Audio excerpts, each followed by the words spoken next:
Bismillahirrahmanirrahim. Assalamualaikum warahmatullahi wabarakatuh. Alhamdulillahirrabbilalamin. Kita berjumpa lagi di pertemuan kita yang selanjutnya, dimana pertemuan sebelumnya kita sudah membahas tentang tahapan dinamika konflik ya. Nah, untuk hari ini kita akan bahas tentang akar masalah dan sebab-sebab terjadinya konflik. Nah, seperti sudah dikemukakan sebelumnya tentang apa sih itu konflik, di mana konflik adalah bagian dari sebuah proses interaksi sosial manusia untuk mencapai tujuan atau harapan. Nah, sebuah konflik itu dilatar belakangi oleh perbedaan ciri-ciri yang dibawa individu yang terlibat dalam suatu interaksi. Nah, perbedaan itu bisa perbedaan fisik, kemudian perbedaan kepentingan, kebutuhan, pengetahuan, dan lain-lainnya.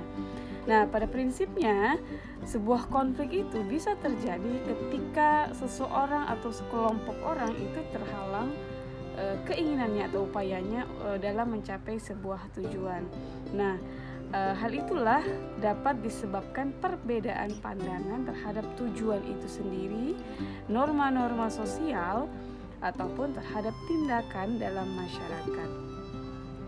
Nah, apabila sanksi terhadap perbedaan tersebut tidak tegas atau tidak sesuai dengan sendirinya, langkah pertama menuju konflik itu bisa saja terjadi.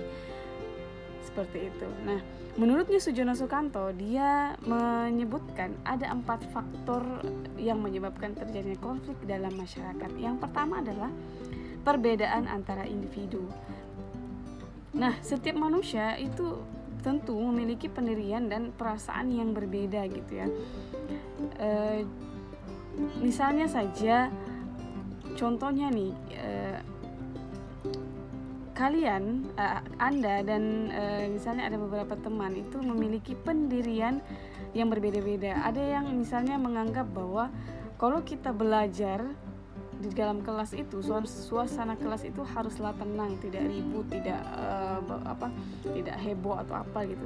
Tapi sementara itu teman-teman yang lain menganggap bahwa, atau dia berpendirian bahwa kalau kita belajar sambil bernyanyi itu adalah sesuatu yang menyenangkan dan bisa membantu mereka untuk konsentrasi. Nah, perbedaan pandangan inilah yang biasanya itu menimbulkan rasa amarah. Nah, hal itu kemudian bisa berlanjut pada perasaan benci sehingga dapat timbul usaha untuk saling menghancurkan. Kemudian yang kedua adalah perbedaan kebudayaan. Kita tentu sudah tahu gitu ya bahwa kepribadian seseorang sedikit banyaknya itu dibentuk oleh si kelompoknya.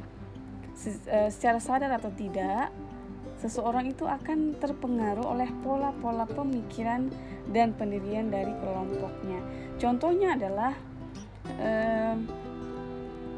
misalnya ada seorang anak yang dibesarkan dalam sebuah masyarakat itu yang dia menjunjung tinggi nilai kesopanan gitu ya. Tentu dari nilai kesopanan yang dia junjung tinggi itu akan berpengaruh untuk dia bersikap sopan ketika bertemu atau berbincang dengan orang lain. Tapi sebaliknya, ketika si anak dibesarkan dalam sebuah masyarakat yang tidak memperdulikan nilai kesopanan, itu kemudian akan cenderung dia mengabaikan kesopanan ketika bertemu atau berbincang dengan orang lain. Nah, dari contoh ini kita bisa lihat gitu ya bahwa perbedaan kepribadian seseorang itu tergantung dari pola budayanya, kebudayaan yang menjadi latar belakang pembentukan dan perkembangan kepribadian orang tersebut. Nah, perbedaan kepribadian individu akibat pola kebudayaan yang berbeda seperti itu, kemudian tidak jarang dia akan menjadi penyebab terjadinya konflik antar kelompok masyarakat. Nah,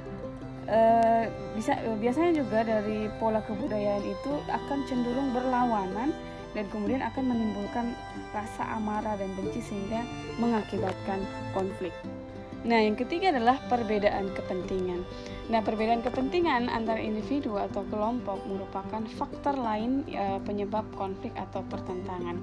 Nah, perbedaan kepentingan ini bisa menyangkut tentang kepentingan politik, ekonomi, sosial, dan budaya. Nah, salah satu contoh dari perbedaan kepentingan misalnya gini, ada sebagian orang ketika dia misalnya dalam pemanfaatan hutan gitu ya, ketika dia mengambil atau menebang si pohon itu, dia menganggap bahwa ketika kita ambil kayunya itu akan berfungsi atau berguna bagi mereka untuk dijual sehingga mereka mendapatkan hasil dari penebangan pohon itu. Tapi mereka tidak menyadari bahwa ketika penebangan pohon itu terus dilakukan, yang akan terjadi adalah pada masyarakat luas, di mana pada masyarakat luas itu akan mendapatkan dampaknya, yaitu bisa terjadi banjir atau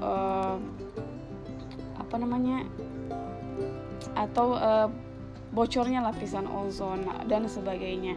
Nah, perbedaan kepentingan antara individu dan antar kelompok seperti ini dapat menimbulkan konflik sosial yang ada di masyarakat. Nah, faktor penyebab yang terakhir adalah, ini bukan perbedaan sosial ya, tapi perubahan sosial. Nah, kalau pada perubahan sosial ini biasanya terjadi pada masyarakat yang belum bisa menerima sebuah perubahan sosial yang terlalu cepat. Ada masyarakat yang terbuka ketika perubahan sosial itu terjadi, tapi ada juga masyarakat yang tidak menerima ketika perubahan sosial itu terjadi. Nah, dari perbedaan inilah itu bisa menyebabkan sebuah konflik. Misalnya saja kalau perubahan sosial ini terjadi biasanya pada kaum muda dan kaum si tua. Nah, biasanya kaum muda ini cenderung dia ingin mengubah atau merombak pola perilaku atau tradisi masyarakatnya. Nah, sedangkan si kaum tua dia ingin tetap mempertahankan pola perilaku dan tradisi nenek moyangnya. Nah, perbedaan perubahan sosial inilah yang menyebabkan terjadinya konflik. Selanjutnya adalah dampak dari sebuah konflik. Ketika kita sudah membahas tentang faktornya, dampaknya apa sih?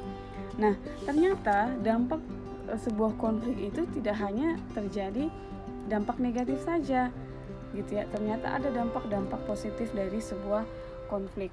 Nah, apa aja sih? Yang pertama adalah konflik dapat memperjelas aspek-aspek kehidupan yang belum jelas atau masih belum tuntas gitu ya. Misalnya adalah perbedaan pendapat tentang suatu permasalahan dalam diskusi atau seminar biasanya bersifat positif. Dari perbedaan pendapat ini justru bisa memperjelas dan mempertajam kesimpulan seminar tersebut.